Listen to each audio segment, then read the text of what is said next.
સુરતના લિંબાયત વિસ્તારમાં નજીવી બાબતે કાયદો હાથમાં લઈને એક એડવોકેટના પરિવાર પર ઘાતકી હુમલો કરવામાં આવ્યા હોવાની સનસનાટીભરી ઘટના સામે આવી છે.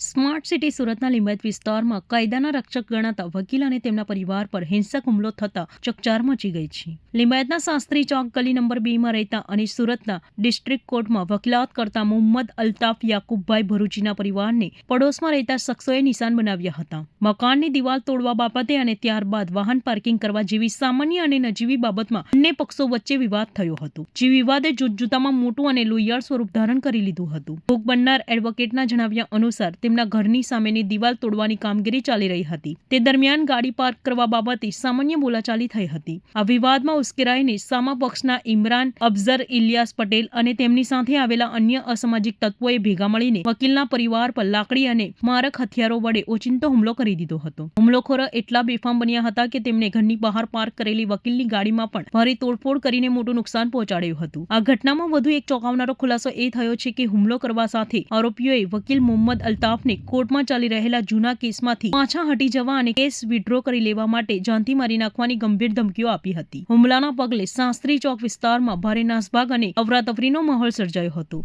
આ ઘાતકી હુમલામાં વકીલના પરિવારના સભ્યોને નાની મોટી ઈજાઓ પહોંચતા તમામ ઈજાગ્રસ્તોને તાત્કાલિક 108 એમ્બ્યુલન્સ મારફતે સારવાર અર્થે નજીકની હોસ્પિટલ ખસેડવામાં આવ્યા છે. ઘટનાની જાણ થતાં જ લિંબાયત પોલીસનો કાફલો તાત્કાલિક ઘટના સ્થળે દોડી આવ્યો હતો અને પરિસ્થિતિને કાબૂમાં લીધી હતી. પોલીસે ભોગ બનનાર એડવોકેટની ફરિયાદના આધારે આરોપી ઇમરાન પટેલ, અફઝલ પટેલ સહિતના હુમલાખોરો વિરુદ્ધ રાયોટિંગ, હુમલો અને ધમકી આપવા સહિતની વિવિધ કલમો હેઠળ ગુનો નોંધીને તેમને ઝડપી પાડવા ચક્કો ગતિમાન કર્યા છે. એક વકીલના પરિવાર પર ઘરમાં ઘૂસીને થયેલા આ હુમલાને પગલે સુરતના વકીલ મંડળમાં ભારે રોષ જોવા મળી રહ્યો છે.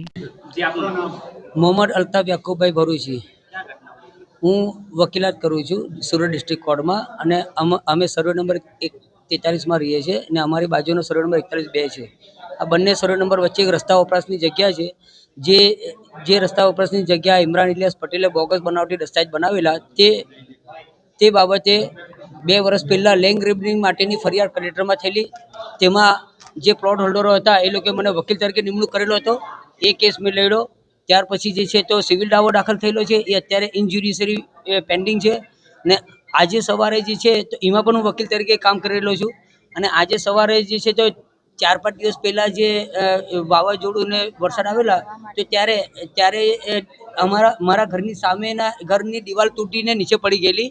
તો એ લોકોની બાકીની દિવાલ તોડવાનું કામ આજે શરૂ કરવાનું હોય એટલે હું મારા ઘરના આંગણે જે ગાડી મારી પાર્ક કરું છું તો આ જે જગ્યા છે ડિસ્પ્યુટેડ જગ્યા છે જેનો દાવો ચાલે છે અને લેન્ડ ગ્રેબિંગની ફરિયાદો બધી અરજીઓ થયેલી છે. તે ડિસ્પ્યુટેડ જગ્યા જે છે તો એમાં આખા મુલ્લાવાળા બધા જ ગાડીઓની પાર્કિંગ કરે છે. તો આજે મેં પેલા એમનું કામ ચાલુ હોય એટલે મને ગાડી ત્યાં પાર્ક કરવાનું કહે છે. હું ત્યાં જઈને ગાડી પાર્ક કરી એટલે આ ગાડીમાં મારા દાવાના કામના કેસોના પેપરો પણ હતા.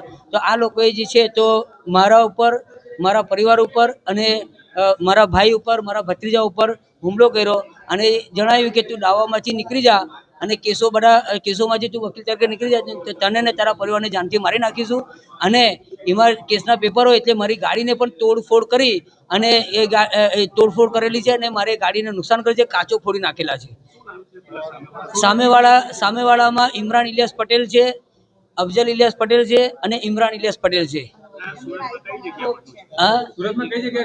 સુરતમાં શાસ્ત્રી ચોક ગલી નંબર 2 લિંબાયતમાં બનેલી છે. અને આ લોકો પર લેન્ડ ગ્રેબિંગની ફરિયાદની તપાસ ઓલરેડી 2 વર્ષ પહેલેથી લિંબાયત પોલીસ સ્ટેશનમાં પેન્ડિંગ ચાલી જ રહેલી છે. ઇમરાન ઇલિયાસ પટેલ અને અફઝલ ઇલિયાસ પટેલ ઉપર એ લોકોના પોતાના સીસીટીવી કેમેરા લાગેલા છે એટલે એની સાથે એ લોકો છેડખાની કરી શકે એવી સંભાવના છે. એટલે પોલીસ બનતી કોશિશ એમના ડીવીઆર પૂરેપૂરો કબજે કરી લે તેવી મારી વિનંતી છે કે આખો ડીવીઆર એમની પાસેથી કબજે કરીને એને એ ગુનાના કામે એને જે છે તો કબજામાં રાખે પોતાનામાં. દુશ્મન હું વકીલ તરીકે કામ કરી રહ્યો છું. એક કેસમાં મુલ્લાની લડાઈ, મુલ્લાની કેસની મેટર ચાલી રહી છે તો હું વકીલ તરીકે કામ કરું એટલે વકીલ કરું છું એટલે હું વકીલ તરીકે કામ ના કરું એટલે દબાણ લાવવા માટે મને જે છે તો આ લોકો વકીલ તરીકે હટી જવા માટે મારા ઉપર હુમલો કરેલો છે. પોલીસમાંથી હું ગયો, મને તાત્કાલિક એમને યાદી પણ લખી આપેલી અને 108ને ફોન કર્યો અને 108 વાળા આવીને અહીંયા છોડ્યો. એટલે મેં જે છે તો અહીંયા ટ્રીટમેન્ટ કરવા માટે મારો ભાઈ ભત્રીજો અમે લોકો સાથે આવેલા છે. પોલીસે અમને ઘણો સપોર્ટ કરેલો છે. ત્યાં યાદી લખવામાં પણ અમને તાત્કાલિક લખી આપેલી છે.